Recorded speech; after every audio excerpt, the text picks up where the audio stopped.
even if the Packers do eventually decide to trade Aaron Rodgers, trading him on draft day was not feasible. The cap is contracting. The salary cap is kind of like real estate. Well, it is literally real estate. There's beachfront property for your quarterback. There's a pool and a pond. Pond be good for you. It depends on how you view the talent that you have or what you have in space that's left. And it is like real estate. And in real estate, more often than not, the value of your real estate will go up, and you can essentially plan your finances to say this is going to go up. The resale value will go up. There are times, however, where it doesn't. And that's when life can be very difficult for you. And this year in the NFL, the cap contracted because of COVID-19. And put that all together, the last thing you're going to do, I don't know the exact number off the top of my head. I've read it, and I just don't know right off the top of my head. I should know this stuff, I guess, by writing it down. But trading Aaron Rodgers before June 1 would be such a monstrously large cap charge on the Packers that it just is not feasible to do it. It's just not wise to do it. So there was certainly no draft day trade, even with Aaron Rodgers being in the news as much as he was, and how that might have created movement, because deadlines move things in the NFL, and the deadline was the clock starting on the draft that night, and teams that might have a top 10 draft choice and others in the future with considerations that could have interested the Packers, it just wasn't going to happen. June 1, however, when there's a post-June 1 cut, a post-June 1 trade, that's, for whatever reason, better cap-wise. That's why what's going to happen between now and June 1 is possible to set up a trade of Aaron Rodgers. And Dan Patrick said, and I think he's right, the Packers made this bet. They acquired the rights to draft Jordan Love. Well, I acquired the rights to draft anybody that wasn't on the board just yet in that draft in 2020. But they acquired the rights to move up, and they used it to draft a quarterback. When you do that in this day and age, it is with the intent to play him before his senior year, to use the terminology of college to give you an idea of what the clock is. You need to know after year 3 whether somebody's fifth-year option is going to get picked up. Before they go into their 4th year, you're mandated, collective bargain mandated to pick up a 5th-year option or not on your player. The 5th-year option is a ton of money.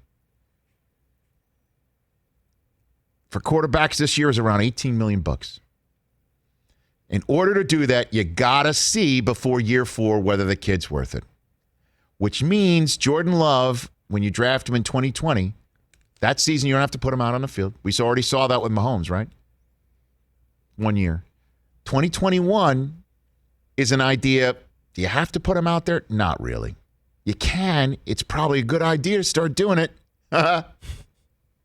Yeah. 2022, you bet. You bet. You got to put him out there. So when Ron Wolf, the former general manager of the Packers, says quarterbacks are divas these days, and our friend Terry Bradshaw comes out and calls Aaron Rodgers soft and weak, because what's he doing paying attention to a rookie? You're an MVP quarterback. You're a first ballot Hall of Famer. Like, what are you thinking? Come on. Toughen up. Show some spine. Believe in yourself. No, as Bradshaw pointed out, Mark Malone was drafted in the 1st round in 1980. All right? And he didn't pay him any mind. He's not paying attention to Mark Malone because they used a 1st-round pick on him, just like the Packers used it on Jordan Love. Well, the construct financially, the NFL in 1980 did not mandate the Steelers to have to put him on the field within 3 years to see whether or not it would cost them an absolute ton of money or a 1st-round draft choice would be wasted. And Aaron Rodgers knows this. He gave him a freebie in 2020. He won an MVP award, damn near Super Bowl. He's done giving them freebies. 2021 is not a freebie year. Nuh-uh. We're going to address something. We're still trying to figure out what the something is. Financial? Contractual? Emotional? No idea. Yeah. You know? But they're the ones who started this clock. And if they believe in Jordan Love so much, and they got to get him out there on the field, and Rodgers says you've got to conduct your front office in a certain way, and that's not the way you really feel the front office is going to do its business or should do its business, then oblige him. Oblige him and yourself. And set up Jordan Love for the future in 2022 and beyond. And go for it. And get a ton of assets and draft your head off. This is the clock you started. You didn't have to go choose that kid. You started the clock, not Rodgers. Rodgers wants to turn back the clock. Rodgers wants to keep the clock going, like Tom Brady. Yeah. He wants to be in a situation like Tom Brady where the general manager says, you want to play 2 or 50? That's great. You just let me know and we'll figure that one out. As Jason Light said 2 weeks ago on this show. But I don't blame Dan for saying, oblige him. That will happen. The time when it's going to start is June 1. And I imagine the conversations could start right now. That's where you keep your ear to the ground. It's very quiet right now. Very quiet. Keep your ear to the ground on that front. I think everybody's going to sit around and realize the Packers can't do this without Rodgers. You have to enjoy what you have when you have it. And what you got is a guy who's going to turn 38 this year, is playing at the top of his game. You don't just turn that aside. You don't. I feel for Jordan Love. I really do. His name's being mentioned every day, everywhere. Split screen, hashtag, hear that, the other thing, bottom line, top ticker, bottom ticker. I don't know how many tickers there are in certain shows. It's everywhere. We're talking about him every day. Every day. That's how he's born into the league. Rodgers can show you you're born into the league this way. It's okay. It can work out.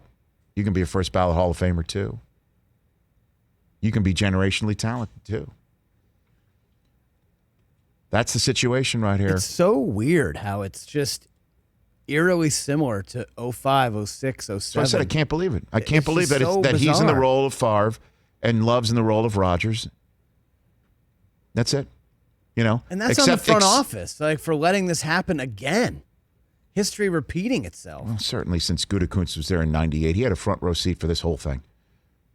And like I said to my children, when they act in a way that my wife and I react adversely, when the iPad is taken away, That's no good. when in this 21st century, my children must do without their Roblox for 48 to 72 hours. And they're none too happy about that sort of thing. I say, what'd you expect when you did such and such? What do you expect us to do? What possible planet have we shown that we will not act this way when you act that way? Like, we're trying to just, like, honestly, number of times that I told my oldest, this is how you game the system. This is the system. This is how you can game it. You're smart enough to game it. You know? Kids are smart. Right. But what did they think was going to be the reaction? And the fact that we're still talking about it on May 18th, 2021. Hey, you watched all the way to the end. Thanks for that. Watch more right here